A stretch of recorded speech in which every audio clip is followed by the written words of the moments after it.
Happiness as an aim is shallow and weak. It cannot withstand suffering. Obviously, because when you're suffering, you're not happy. And if the purpose of life is to be happy, then when you're suffering, your life has no meaning. And first of all, don't aim at being happy, because that's just not going to work, especially when the storms come, and forget about that. And there's going to be times in your life where you're suffering so much you can't believe it. And so you're going to need something a hell of a lot more robust than happiness to get you through that. And then you might say, well, what's more robust than happiness? Or maybe even what's more robust than pain? How about adventure? How about we go out and sail the uncharted seas? The first way to get focus is to find purpose. The way to find purpose is you must identify what it is that you have to be purposeful in. Right when you are struggling with what to do, who you are, what's your next move, you are in an identity crisis. You are struggling with just who you are. See, you have not discovered who you are.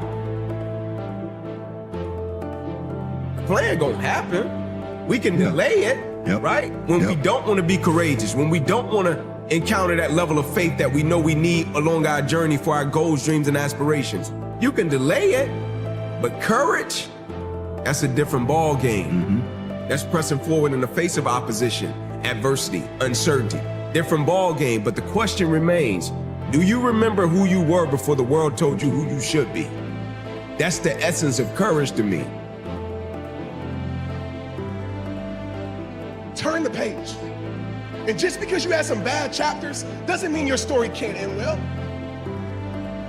Turn the page. What is your wake-up call?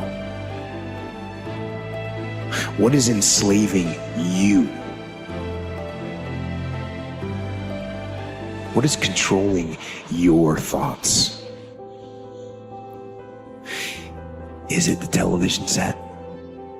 Feeding your mind images of what life should be? Is it the internet drawing you in and controlling your time? Or is it weakness? A lack of discipline that prevents you from accomplishing what you want to accomplish. It's important for lost young people, male and female alike, to develop a vision and take on some responsibility and understand that they have a vital role to play in the world, that the lack of their best hurts everything. And I think that's true. And the sad thing is that there's very many people who have not heard an encouraging word in their life. And it takes so little to encourage them that it's rather tragic. You have to discover who you are in order to move you forward. If no one ever gave you the directions, when you get up in the morning, you go get in the car or you walk out your door, you have a destination in mind. If you go outside with no destination, what do? You wander around. Once you don't have a destination, you are going to wander around. You cannot get in your car without a destination. What do you drive? So you are in an identity crisis.